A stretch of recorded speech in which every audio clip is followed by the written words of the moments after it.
आप दोनों का सबसे पहले तो बहुत स्वागत।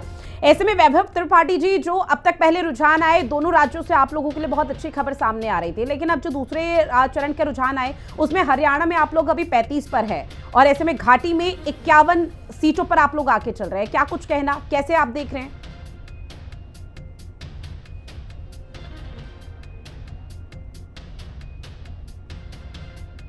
हम दोनों जगह सरकार बनाएंगे, वो इस वजह से कह रहे हैं क्योंकि जहां जवान, किसान, पहलवान, संविधान, सबसे ऊपर संविधान, भाजपा ने सबको कुचला है। तो जनता का जो रुख था वो हमने पूरे चुनाव में ये देखा है कि वो बदलाव चाहती है। वो इसलिए बदलाव चाहती है कि जहां एक तरफ किसान को हक नहीं मिल रहा है, उसको एमएसपी की गारंटी नहीं मिल रही है, वहीं भाजपा के जो नेता हैं वो किसानों को बलात्कारी, हत्यारे तक कह देते हैं। वो किसानों को लठ बजाने की, खट्टर जी पूर्व मुख्यमंत्री जो रहे, उन्होंने लठ बजाने की तौर बात पर कर दी। आप लोग आगे चल तो रहे थे, यही दावे वादे किए जा रहे थे। वैभव त्रिपाठी जी, माफी के साथ आपको रोक रही, लौटूंगी मैं आपके पास।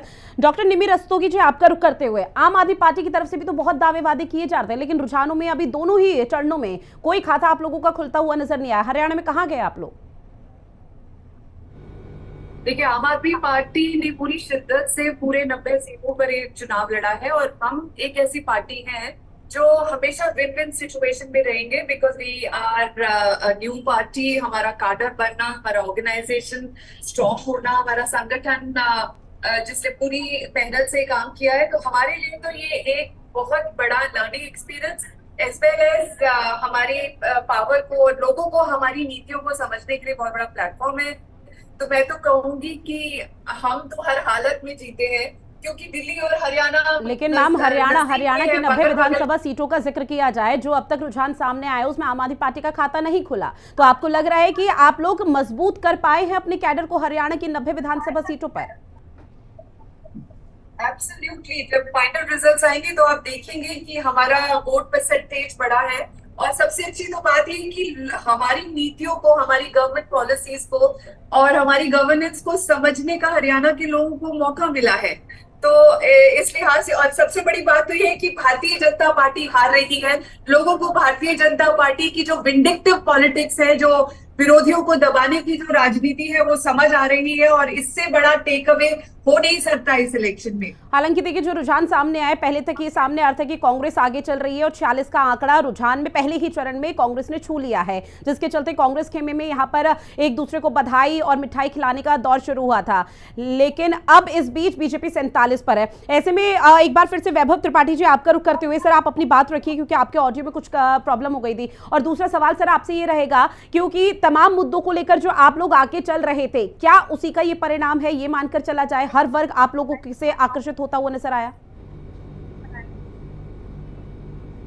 जी बिल्कुल, चाहे जवान हो, किसान हो, महिला हो, पहलवान हो, और संविधान के संरक्षक जो ये मानते हैं कि हर किसी को संविधान के दायरे में काम करना चाहिए, और ये सरकार संविधान को ही तोड़ने मरोड़ने में लगी थी, तो उससे लोग इस बात को लेकर आशान्वित थे कि कांग्रेस ही है जो कि सबकी बात करती है और संविधान को लेके चलती है। यही कारण है कि पूरे हरियाणा के चुनाव में प्रधानमंत्री मोदी जी की सभाएं तक कम हो गई। क्यों?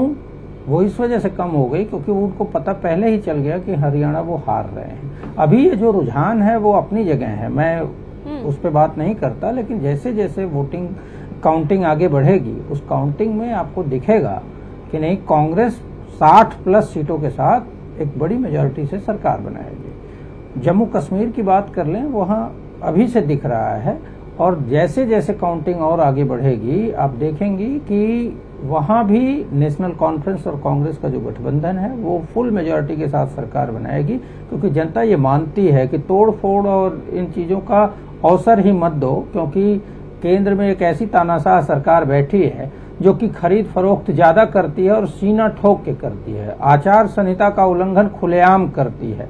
चुनाव आयोग कहाँ है, सवाल देश की जनता पूछ रही है कि जिस दिन हरियाणा में वोटिंग हो रही थी उसी दिन किसान सम्मान निधि का पैसा क्यों गया। आगे चल रही है और निश्चित तौर पर जो अभी तक रुझान कांग्रेस के सामने आए हैं और नेशनल कॉन्फ्रेंस के वहां पर, क्योंकि आप दोनों सहयोगी दल हैं और गठबंधन है, ऐसे में 52 सीटों से आप लोग आगे चल रहे हैं।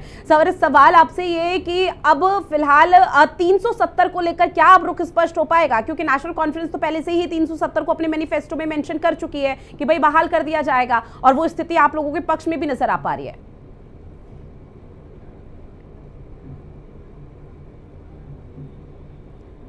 वैभव जी। जी सर 370 को लेकर थोड़ा क्लियर कर दीजिए, क्योंकि नेशनल कॉन्फ्रेंस अपने मैनिफेस्टो में 370 को लेकर कई बार जिक्र कर चुकी है। देखिए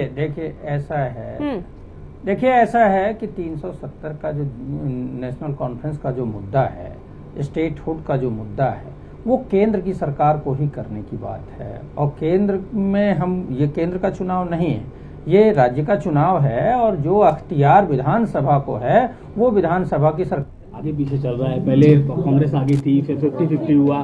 क्या लगता है कि क्या ये अर्ली ट्रेंड्स है अभी जाके कुछ, क्योंकि आप जगह देखो it is too early, rounds होते हैं, हमको मालूम होता है कि कौन सी पॉकेट का कब काउंटिंग होनी है, तो ये सब चीज़ें चलती हैं। तो इसको आप इतना ज़्यादा मत समझिए कि सेंसेक्स की तरह अप एंड डाउन। ये है, काउंटिंग का एक दौर होता है, हर इलेक्शन में होता है, लेकिन आश्वस्त हैं हम, कांग्रेस सरकार बनाएगी। 10 बज रहा है, कितनी देर और रुक जाए आपके हिसाब से?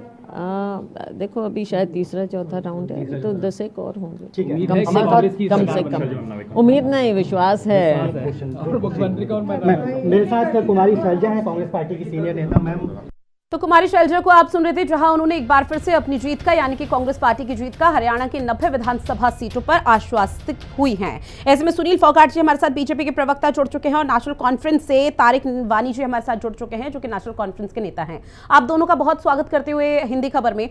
सुनील फोगाट जी, शुरुआत एक बार फिर से आप ही के साथ, चूंकि देखिए हरियाणा की 90 विधानसभा सीटों पर जब रुझान आ रहे थे तो उस दौरान बीजेपी पिछड़ती हुई नजर आ रही थी, और बीजेपी का अगर जिक्र किया जाए, दफ्तर में किसी भी तरह से कोई खुशी की लहर देखने को नहीं मिल पाई। अब जैसे जैसे चीजें आगे बढ़ रही हैं, तो रुझान आप लोगों के पक्ष में है।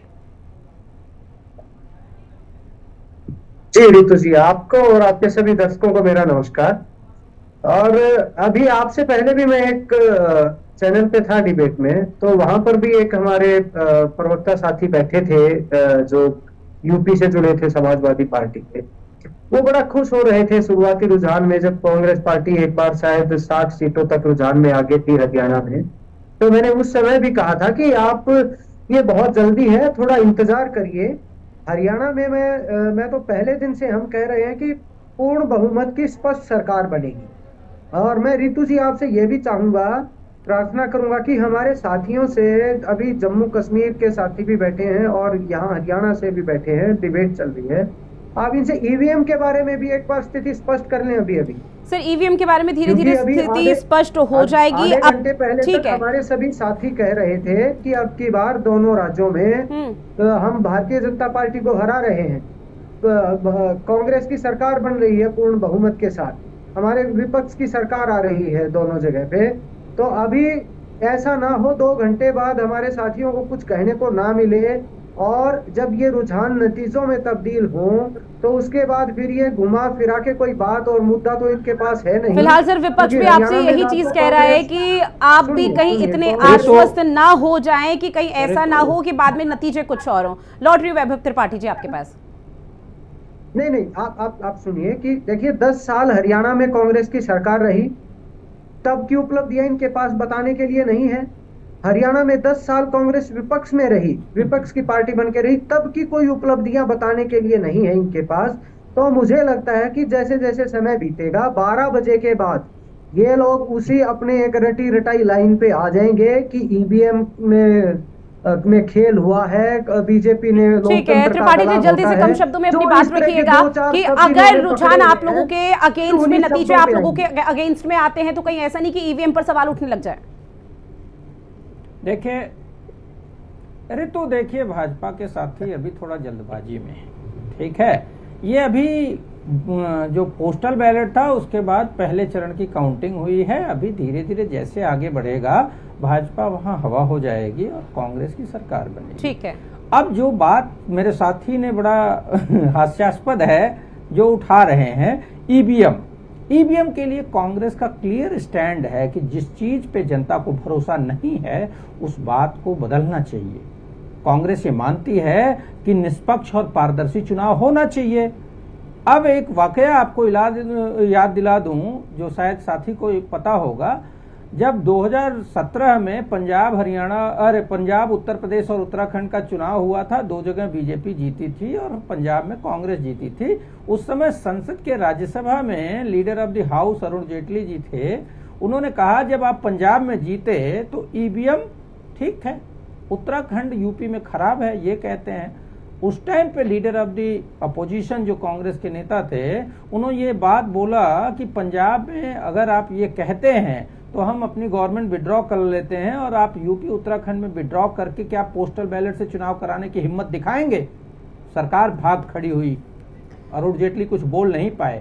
हम कर्नाटक भी जीते, हिमाचल भी जीते, हरियाणा भी जीतेंगे और जम्मू कश्मीर भी जीतेंगे, लेकिन फिर भी जनता के उस बात का हम समर्थन करते हैं और ये मानते हैं कि निष्पक्ष और पारदर्शी चुनाव होना चाहिए। ठीक है, निष्पक्ष और पारदर्शी तरीके से चुनाव होना चाहिए। और इसमें तारिक वानी जी मैं आपका रुख करते हुए, क्योंकि सर ठीक है, वैभव त्रिपाठी जी माफी के साथ सर मैं आपको रोक रही हूँ, और भी मेहमान मेरे साथ जुड़े हुए हैं, उनसे भी चर्चा करनी बेहद जरूरी है। नेशनल कॉन्फ्रेंस का रुख करते हुए तारिक वानी जी आपका रुख करते हुए, सर आप कैसे देख रहे हैं अब तक के रुझानों को? क्योंकि नेशनल कॉन्फ्रेंस, आईएनसी यानी कि कांग्रेस, दोनों का गठबंधन 52 सीटों पर आगे चल रहा है और ऐसे में लगातार इस पूरे मामले को लेकर सियासत हो रही थी। जब ये कहा गया कि उपराज्यपाल के जरिए, माफ कीजिएगा, कि 5 विधायकों मनोनीत कर दिया जाएगा, ऐसे में फिर सवाल आप लोगों के जरिए भी उठाए जा रहे थे, लेकिन अब तो पूरी तरह से जो रुझान है वो आप लोगों के फेवर में है। जी शुक्रिया पहले इनवाइट करने के लिए, और हमारे जो बीजेपी से भाई जो थे उनके लिए एक शेर अर्ज है। पहले हमको मालूम है जन्नत की हकीकत, लेकिन दिल को तसल्ली देने के लिए ख्याल अच्छा है गालिब।